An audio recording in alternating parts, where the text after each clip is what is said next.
Alors, nous sommes en compagnie ce matin du réalisateur Olivier Marchal. Bonjour, bienvenue sur le plateau de Télématin.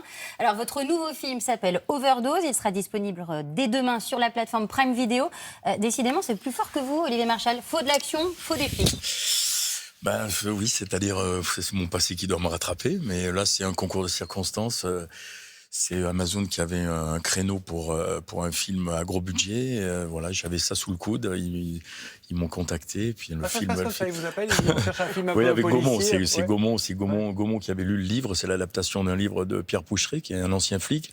Là, pour la petite anecdote, on a été flics ensemble en 80 au SRPJ Versailles, et on s'est retrouvés 30 ans plus tard sur le tournage du film. On s'était pas revus. Alors, c'est un moyen de compenser, de faire des films sur les flics. Ça vous manque, le terrain ? Non, ce qui me manque, c'est les copains, c'est la tribu police, quoi. Ouais. Où, j'ai eu la chance de vivre les années 80, qui étaient les belles années de la police, et encore les dernières belles années où on pouvait s'éclater dans ce métier, sans être jeté à la vindicte populaire. Non, disons que le genre policier, pour moi, c'est l'endroit, c'est l'endroit où on peut aller loin dans la tragédie et dans les destins tragiques des êtres humains, quoi. Et ce qui est sûr, c'est que vous êtes allé loin et que ça dépote. On retient sa respiration pendant 2 heures dans Overdose. Renal vient de laisser un message. Il doit réceptionner 300 kilos de coke en provenance du Maroc. Comunicamos por mensaje de texto. Les journées qui s'annoncent vont être longues. Allez les gars, on y va! Précise bien qu'il y a des personnes dangereuses. Les contrôles ont été installés à des endroits stratégiques. Overdose, le 4 novembre sur Prime Video. Vous avez été balancé, il y a forcément quelqu'un qui a rencardé les condés. Alors, je l'ai vu, ça m'a plu, mais depuis, je refuse de sortir de chez moi. C'est à ce point-là, les pourris sont partout comme ça. C'est hyper flippant, en vrai. Disons qu'on est dans un monde d'une violence absolue. Moi, en ce moment, je prépare une série à Marseille.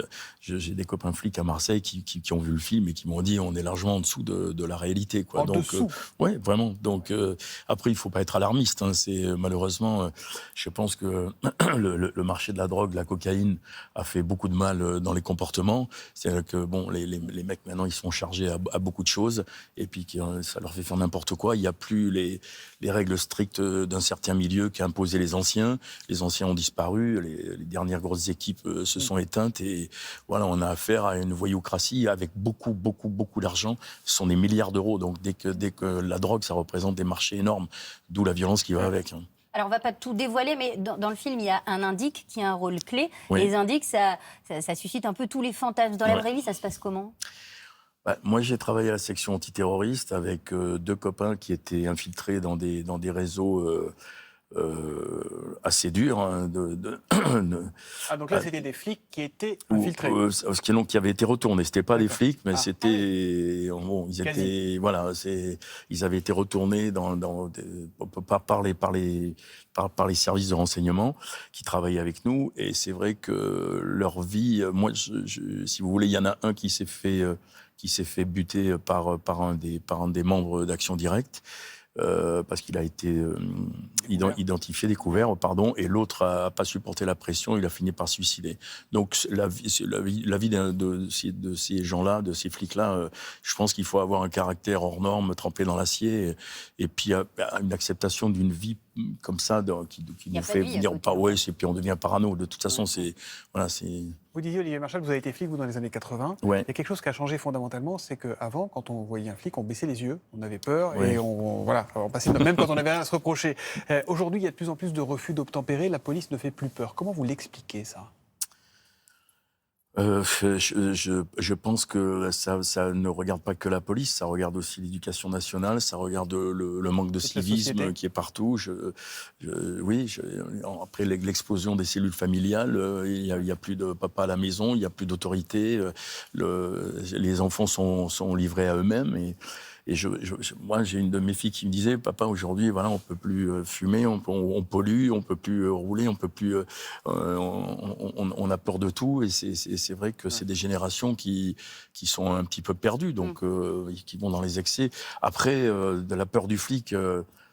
Pas la fleur, c'est le respect. En C'est fait. le respect, mais le manque de respect, il est partout. Il est dans la rue. Moi, j'ai 64 ans. Moi, j'ouvre encore la porte à une vieille dame. Je descends du trottoir si elle est chargée. Moi, je vois pas toutes les jeunes générations faire ça. Après, je veux pas faire vieux con, hein. mais je suis un peu déstabilisé par le manque de civisme en général, quoi. Alors, il y a une jeune comédienne dans Overdose qui a un petit message pour vous, regardez. Ah. Coucou papa, coucou Télématin, j'espère que tout le monde va bien et j'espère surtout que la promo d'Overdose s'est très bien passée. Olivier, j'avais une petite question pour toi.